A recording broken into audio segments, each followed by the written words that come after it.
En el siguiente ejercicio se pide calcular el límite doble de esta función racional en xy cuando las variables x y tienden a -1 y 2 respectivamente. Para comenzar, si hacemos el paso al límite, si reemplazamos x por -1 y y por 2, obtenemos la indeterminación 0 sobre 0, por lo que hay que abordar este problema de otra manera. En realidad, como x tiende a -1 y y tiende a 2, entonces los factores x menos -1, es decir, x más 1, y y menos 2, son los responsables de la indeterminación 0 sobre 0, por lo cual vamos a factorizar esta función y poner en evidencia estos factores. Entonces, el límite se escribe como sigue.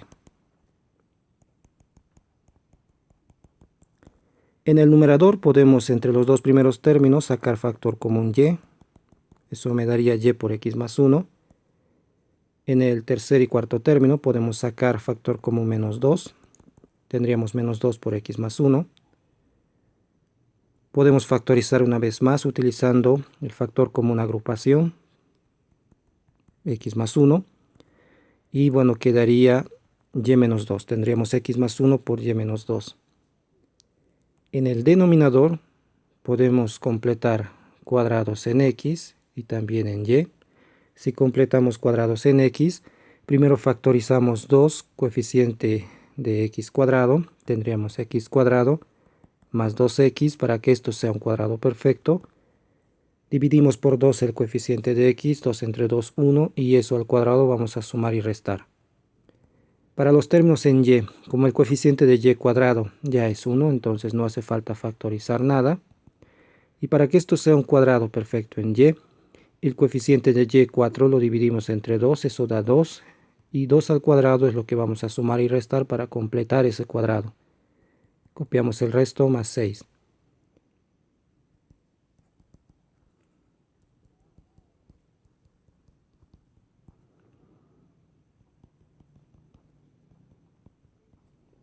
Con este proceso, los tres primeros términos que tenemos acá forman mi cuadrado completado en x, sería x más 1 al cuadrado. Estos tres términos de acá forman mi cuadrado completado en y, sería y menos 2 al cuadrado. Efectuando operaciones tendríamos en el denominador 2 por x más 1 cuadrado más y menos 2 al cuadrado. En cuanto a la parte número, aquí 2 por menos 1 me da menos 2, menos este 2 al cuadrado, eso sería menos 4, menos 6 más 6, 0.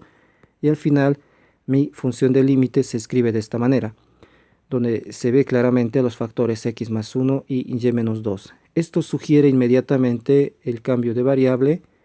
Hacemos, por ejemplo, u igual a x más 1 y v a y menos 2. v igual a y menos 2.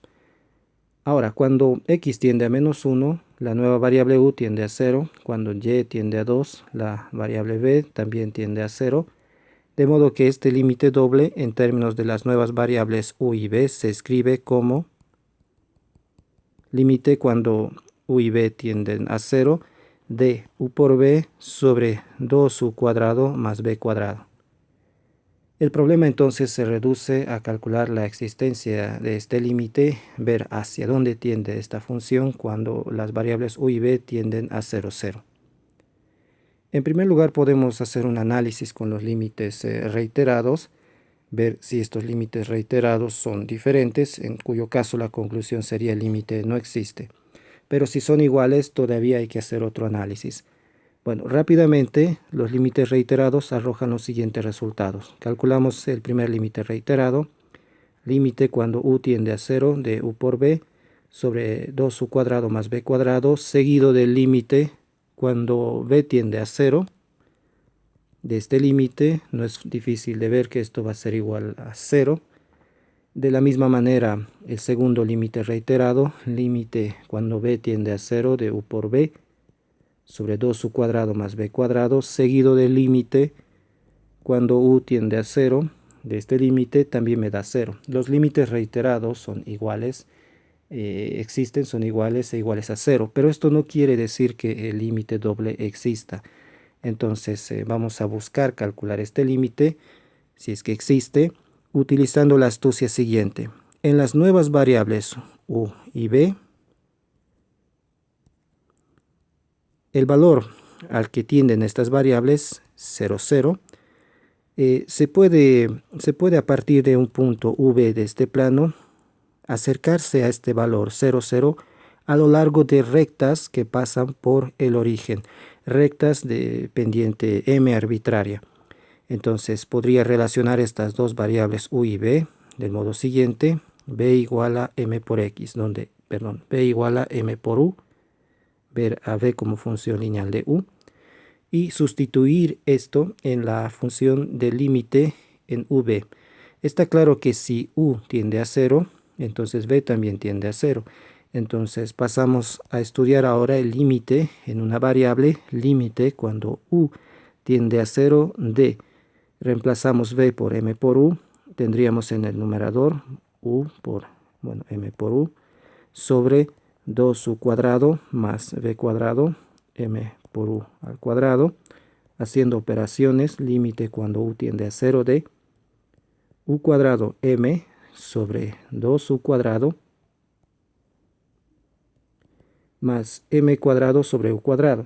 Podemos factorizar entonces u cuadrado en numerador y denominador y cancelarlo. De modo que la expresión de la función de este límite no depende de la variable u. Es decir, este límite cuando u tiende a 0 es el límite de la función m sobre 2 más m cuadrado, que es una constante que depende de m. Entonces esto va a ser m sobre 2 más m cuadrado.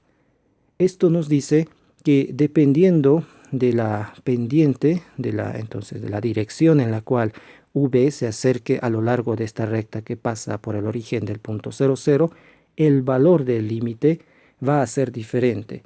Y como el límite es único, entonces en realidad esto arroja la siguiente conclusión: el límite de esta función no existe, que corresponde con el cambio de variable al límite de la función original. Por lo tanto, depende de m, el límite no existe.